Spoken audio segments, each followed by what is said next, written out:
तो जैसा कि लास्ट एपिसोड के अंदर हमने देखा था, एल्डा यू यान जो होती है वो वहाँ पर मौजूद जितने भी बंदे होते हैं उन सभी का एक एक हाथ जो होता है वो काट देती है। और उन सभी के हाथों को काटने के बाद में एल्डा यू यान जो होती है वो मुस्कुराते हुए उन लोगों की तरफ देखते हुए उनसे बोलती है कि मैंने तुम सभी का एक एक हाथ जो है वो काट दिया है, इसीलिए मुझे लगता है कि जो 4 डायरेक्शन होल है आज से वो 1 आर्म होल के नाम से जाना जाएगा। और एल्डा यू यान के इतना बोलते के साथ ही अब सभी लोग जो होते हैं वो अपने हाथों को देख देख कर वहाँ पर जोर जोर से चिल्लाने लगते हैं। और एक बंदा रोते हुए अपने मन में सोचता है कि लकीली यहाँ पर मेरा केवल एक हाथ ही गया है, मुझे तो लगा था कि आज मेरी जान ही नहीं बच पाएगी।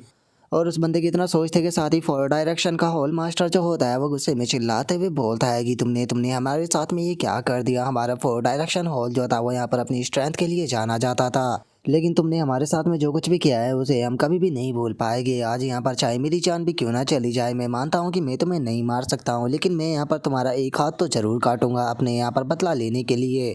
और इतना बोलते के साथ ही जो हॉल मास्टर होता है वो एल्डा यू यान के ऊपर अपने अटैक को कर देता है। जो सुनते के साथ ही एल्डा यू यान जो होती है वो वहाँ पर कटे हुए सभी हाथ जो होती है उन्हें उठा लेती है और उठाते हुए बोलती है कि वो लगता है कि तुम्हें अपने हाथ का काफ़ी ज़्यादा दुख है और तुम चाहते हो कि जो तुम्हारे हाथ है उन्हें दोबारा से तुम्हारी बॉडी के साथ में अटैच कर दिया जाए। तो चलो, अगर तुम्हारी यही ख्वाहिश है तो कम से कम मैं तुम्हारी ये ख्वाहिश तो पूरा कर ही सकती हूँ। और इतना बोलते के साथ ही एल्डा यू यान जो होती है वो सारे के सारे कटे हुए हाथ जो होते हैं वो 4 डायरेक्शन हॉल मास्टर की तरफ फेंक देते हैं, जिसे देखने के बाद में 4 डायरेक्शन का होल मास्टर जो होता है वो भी बहुत ज़्यादा हैरान हो जाता है और वो घबराते हुए बोलता है कि आखिर ये किस तरह की टेक्निक है, क्या इस तरह की जो टेक्निक है वो इस वर्ल्ड के अंदर एग्जिस्ट भी करती है। जो सुनते के साथ ही एल्डा यू यान जो होती है वो मुस्कुराने लगती है और मुस्कुराते हुए उसको बताती है कि ये कोई नॉर्मल टेक्निक नहीं है बल्कि ये हेवनली डीमन आर्ट है। और एल्डा यू यान के इतना बोलते के साथ ही हम देखते हैं कि वहाँ पर जो सभी कटे हुए हाथ थे एल्डा यू यान ने वे सारे के सारे हाथ जो होते हैं वो 4 डायरेक्शन हॉल का जो मास्टर होता है उसकी बॉडी के अंदर अटैच कर दिए होते हैं।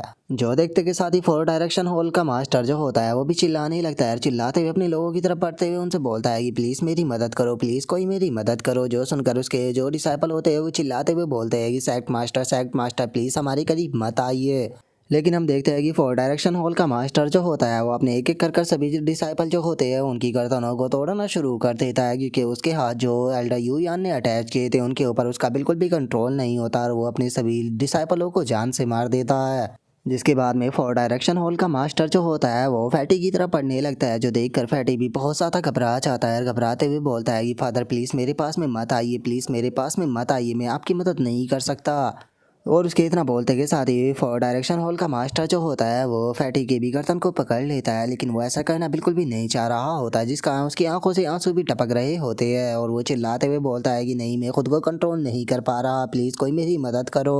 और इतना बोलते के साथ ही 4 डायरेक्शन हॉल का जो मास्टर होता है वो अपने ही बेटे को अपने ही हाथों से गर्दन तोड़कर उसे भी वहीं पर ही जान से मार देता है। और अब उसकी इस चीज़ को देखने के बाद में एल्डा यू यान जो होती है वो उसे बोलती है कि मैं तो इस चीज़ को मजाक समझ रही थी, जब तुमने कहा था कि तुम यहाँ पर हमें ऑफर करने के लिए अपने बेटे को भी सेक्रीफाइस करने के लिए तैयार थे, लेकिन मैंने कभी भी नहीं सोचा था कि तुम सच में इस तरह की चीज़ को कर दोगे। तुमने तो अपने बेटे को अपने ही हाथों से मार दिया। और एल्डा यू यान के इतना बोलते के साथ ही हम देखते हैं कि 4 डायरेक्शन हॉल के मास्टर का अब जो हाथ होता है वो खुद उसी के सर की तरफ पड़ने लगता है, जो देखकर 4 डायरेक्शन हॉल का मास्टर बोलता है कि आखिर किसने ही सोचा था हमारा 4 डायरेक्शन हॉल, जो कि हमारे एम्पायर के सबसे पावरफुल सेक्टों में से एक था, वो इस तरह से डिस्ट्रॉय हो जाएगा। हमारा पूरा का पूरा सेक्ट जो है उसे केवल एक ही पर्सन जो है वो इतनी आसानी से डिस्ट्रॉय कर देगा। अगर मुझे पता होता तो मैं कभी भी इन लोगों के साथ में पंगा लेने की कोशिश नहीं करता। और इतना बोलते के साथ ही वो अपने ही हाथ को अपने सर के आर पार कर देता है, जिसे देखने के बाद में वहाँ पर खड़े हुए लोग भी बहुत ज़्यादा हैरान हो जाते हैं। और एक बंदा हैरान होते हुए बोलता है कि 4 डायरेक्शन हॉल जिसे कि सभी लोग रेस्पेक्ट से देखा करते थे, आखिर किसने सोचा था कि वो इस तरह से ख़त्म हो जाएगा।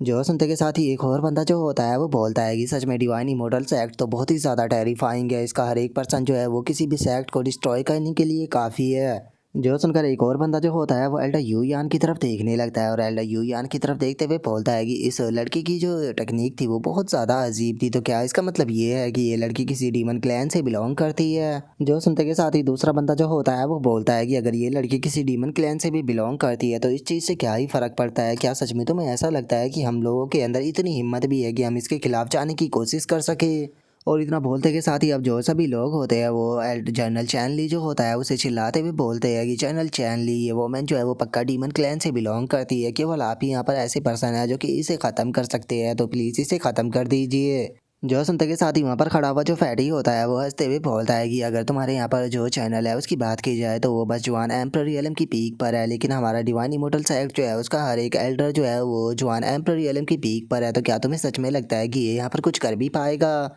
जो सुनते के साथ ही एल्डर गो चैंग जो होता है वो बोलता है कि यहाँ पर इस पर्सन की जो कल्टीवेशन दिखाई दे रही है वो इसकी कल्टीवेशन बिल्कुल भी नहीं हो सकती, क्योंकि मैं इसकी रियल स्ट्रेंथ को नहीं देख पा रहा। इसका मतलब इसने अपनी कल्टीवेशन को दबाया हुआ है। तो इसीलिए सही यही रहेगा कि जब तक कि जो सेक्ट मास्टर है वो वापस नहीं आ जाते हैं तब तक कि हम लोगों को जितना ज़्यादा हो सके उतना बेफालतू की प्रॉब्लमों को अवॉइड करना होगा। जो सुनते के साथ ही जो लीकिंग होता है वो भी काफ़ी ज़्यादा घबरा जाता है और वो घबराते हुए बोलता है कि क्या ये पर्सन जो है वो बहुत ज़्यादा पावरफुल है। और अब उसके इतना बोलते के साथ ही जो जनरल चैनली होता है वो भी एल्डर यू यान की तरफ देखने लगता है, जिसे देखने के बाद में हम देखते हैं कि बेचारा लीकिंग जो होता है वो बेफालतू के घबराने लगता है। लेकिन तभी जो जनरल चैनली होता है वो बोलता है कि ये बात सही है कि इस लड़की की जो टेक्निक थी वो काफ़ी ज़्यादा अजीब थी, लेकिन उसके बाद भी ये एक नॉर्मल इंसान है, ये कोई डीमन नहीं है। और अब जनरल चैनली की बात को सुनने के बाद में जो बेचारा लीकिंग होता है वो भी एक सुकून की सांस लेने लगता है। लेकिन तभी अचानक से वहाँ पर जो रैंकिंग लिस्ट होती है उसके अंदर दोबारा से बदलाव होने लगते हैं, जिसे देखने के बाद में जनरल चैनली जो होता है वो भी अचानक से बहुत ज़्यादा हैरान हो जाता है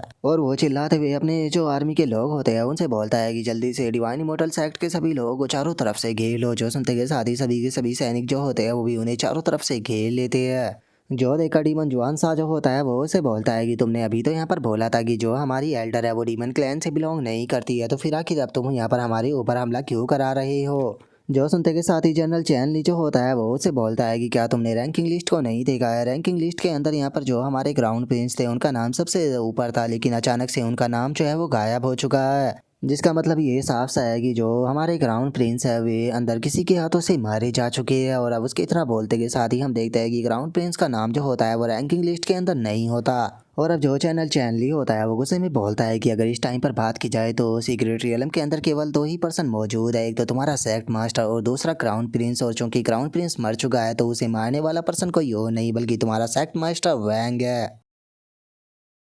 और अब जनरल चैनली के इतना बोलते के साथ ही हमारा आज का एपिसोड जो होता है वो यहीं पर ही कंप्लीट हो जाता है। तो नेक्स्ट एपिसोड के अंदर देखेंगे कि आगे क्या होता है। अगर आप लोगों को वीडियो अच्छी लगी हो तो लाइक करना, चैनल को सब्सक्राइब करना। मैं मिलता हूँ नेक्स्ट एपिसोड में, तब तक के लिए बाय बाय गाइज।